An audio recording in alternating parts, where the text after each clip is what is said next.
कामिनी dying की आखिरी चाल और केसर की टूटती सांसें। एक तूफानी मोड़। कामिनी डाइंग की मौत ने घर में कई सवाल खड़े कर दिए हैं, लेकिन उससे पहले उसने जो खेल रचा वो इतना पेचीदा और चालाकी से भरा हुआ था कि आज तक कोई भी उसे पूरी तरह समझ नहीं पाया। यहाँ तक कि प्रथम बंसी जैसे चतुर और अनुभव से भरे इंसान के लिए भी कामिनी के दिमाग की परतों को खोल पाना अब नामुमकिन सा लग रहा है। मरते वक्त कामिनी ने ऐसा जाल बिछा दिया कि उस जाल की पकड़ में एक एक करके सारे किरदार आ रहे हैं, और शायद ये सब कुछ उसकी आखिरी जीत को सुनिश्चित करने का हिस्सा था। इसी बीच विहान के जीवन में एक और बड़ा मोड़ आता है। उसका 25वां जन्मदिन आने वाला है और पूरे परिवार में तैयारियों का माहौल है। हर कोई इस विशेष दिन को लेकर उत्साहित है, लेकिन पर्दे के पीछे कुछ और ही साजिश पल रही है। बहू को बेटे से अलग करने का प्रयास भी इसी योजना का हिस्सा है।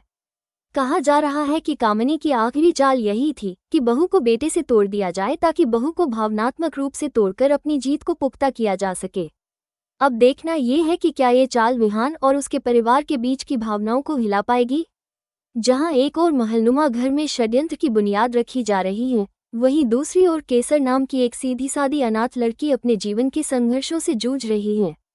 केसर एक अनाथ आश्रम में रहती है, लेकिन उसका जीवन वहां भी आसान नहीं है। उसकी देखरेख कर रहे चाचा और चाची न सिर्फ कठोर हैं, बल्कि भीतर तक लालच से भरे हुए हैं। उनकी नज़र में केसर केवल एक पैसा कमाने का जरिया है। चाचा चाची उसे जबरदस्ती नाचने भेजते हैं, वो भी केवल इसलिए ताकि वो कुछ पैसे कमा सके और वे उसका उपयोग अपने स्वार्थ के लिए कर सके। केसर मजबूरी में एक कार्यक्रम में नाचने जाती है जहां उसे पैसे मिलते हैं, लेकिन जब वो नाच कर लौट रही होती है, तभी रास्ते में एक गुंडा उसे घेर लेता है और उसके पास जो थोड़े बहुत पैसे होते हैं वो भी छीन लेता है। वो गुंडा पहली बार नहीं दिखा, उसकी नज़र काफी समय से केसर पर थी। उस गुंडे की मंशा साफ थी, या तो पैसे दो या फिर खुद को सौंप दो। लेकिन ठीक तभी अचानक एक अजनबी युवक वहां आता है और केसर को बचा लेता है। वो युवक कोई और नहीं बल्कि विहान का जुड़वा भाई है, जो सालों पहले किसी रहस्य के तहत अनाथ आश्रम में छोड़ दिया गया था। आज भी वो अपनी पहचान छिपाए हुए रहता है और कभी कभी आश्रम के आसपास भटकता है। पर केसर को इस बात का कोई अंदाजा नहीं होता कि उसका रक्षक असल में कौन है। वो युवक केसर को सुरक्षित अनाथ आश्रम छोड़ आता है और खुद चुपचाप गायब हो जाता है। लेकिन केसर की मुश्किलें वहीं खत्म नहीं होती। जब वो आश्रम लौटती है तो चाचा चाची का गुस्सा फूट पड़ता है। वे उस पर चिल्लाते हैं, उसे अपमानित करते हैं और ताने मारते हैं। चाची उसके सामने एक पिंजरा रखती है जिसमें एक नन्हा सा सुनहरा पंखों वाला पक्षी कैद है। वो कहती है, अगर तू कल पैसे लेकर नहीं आए तो इस पक्षी के दोनों पंख नोच दूंगी और इसे उस भूखी बिल्ली के सामने फेंक दूंगी। फिर देखना वो इसे नोच नोच कर खा जाएगी। चाचा उसकी तरफ घूरते हुए कहता है, और तुझे तो पता है ना, तेरी जान इस पक्षी में बसती है। अगर ये मरा तो तू भी मरेगी। केसर कांप जाती है, उसकी आंखों में डर साफ छलकता है। चाचा चाची की यह चेतावनी कोई सामान्य धमकी नहीं है, ये काली सच्चाई है जो उसकी जिंदगी के साथ जुड़ी है।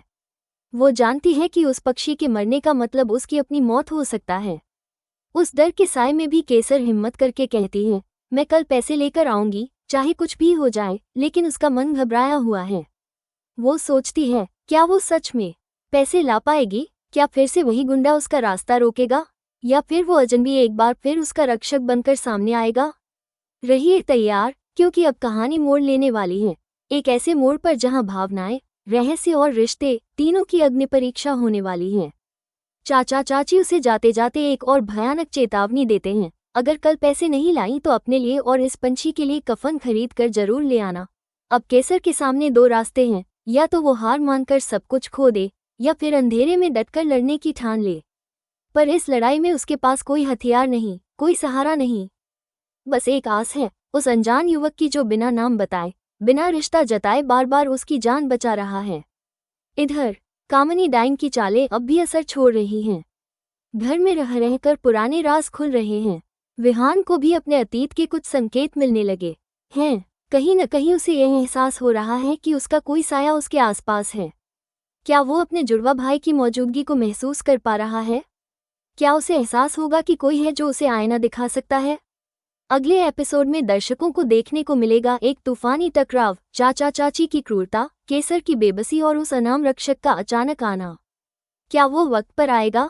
क्या वो केसर को फिर से बचा पाएगा? और सबसे बड़ा सवाल, क्या केसर अपने प्राण से प्यारे उस पक्षी को बचा पाएगी? कामिनी डाइन का चालबाजी से भरा अंतिम खेल और विहान के जन्मदिन पर एक नई साजिश। कामिनी डाइन ने मरने से पहले ऐसा गहरा और जटिल जाल बिछाया कि उसे समझ पाना अब प्रथम बंसी जैसे चालाक इंसान के लिए भी मुश्किल हो गया है। कामिनी का मकसद केवल अपनी जीत सुनिश्चित करना था, चाहे उसके लिए किसी की भी जिंदगी क्यों न बर्बाद करनी पड़े। और अब उसके मरने के बाद भी उसकी चालें हर किसी की जिंदगी को उलझा रही हैं। इधर विहान के 25वें जन्मदिन का माहौल है। पूरा घर सजाया गया है, लेकिन इसके पीछे एक गहरी साजिश छुपी है। कहा जा रहा है कि शायद कामिनी डाइन की आखिरी चाल यही थी कि किसी तरह विहान और उसकी बहू को एक दूसरे से अलग कर दिया जाए, ताकि बहू को परिवार से तोड़कर उसे भी मोहरा बनाया जा सके अपनी जीत को पक्की करने के लिए। उधर केसर की जिंदगी में तूफानों की लहरें थमने का नाम ही नहीं ले रही। अनाथ आश्रम में पली भी केसर के जीवन में एक और नया मोड़ तब आता है जब वो एक गुंडे से बचकर भाग रही होती है। उसी वक्त एक रहस्यमय युवक उसे बचाता है। कोई नहीं जानता, पर यह युवक और कोई नहीं बल्कि विहान का जुड़वा भाई है, जो बरसों पहले किसी वजह से अनाथ आश्रम में छोड़ दिया गया था। लेकिन आज भी वो छुपकर वहीं आता है, किसी से नजरें मिलाए बिना। केसर को गुंडे से बचाने के बाद वो युवक चुपचाप उसे दोबारा अनाथ आश्रम में छोड़कर चला जाता है। लेकिन इस घटना से केसर की परेशानियां खत्म नहीं होती। उसके चाचा चाची, जो कि उस आश्रम में काम करते हैं, बेहद लालची हैं। उन्हें बस पैसों से मतलब है। केसर से वे जबरन नाचने का काम करवाते हैं ताकि वो कुछ पैसे कमा सके।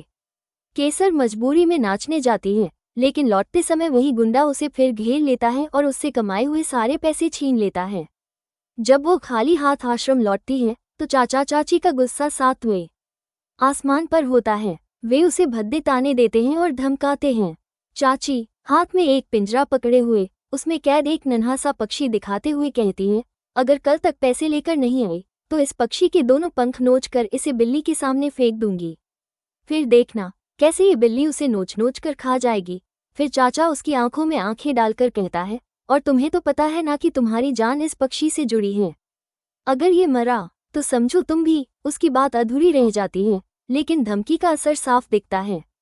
केसर रोती है, लेकिन फिर भी अपने भीतर से हिम्मत जुटाती है और कहती है, मैं कल पैसे लेकर आऊंगी, चाहे जैसे भी। लेकिन मन ही मन वो डरती है, क्या वो वाकई पैसे ला पाएगी? जाते जाते चाचा चाची एक आखिरी और भयानक बात कहते हैं, कल पैसे लेकर आई तो ठीक, नहीं तो अपने लिए और इस पक्षी के लिए कफन भी साथ लेकर आना मत भूलना। अब सवाल यह उठता है, क्या केसर सच में पैसे ला पाएगी?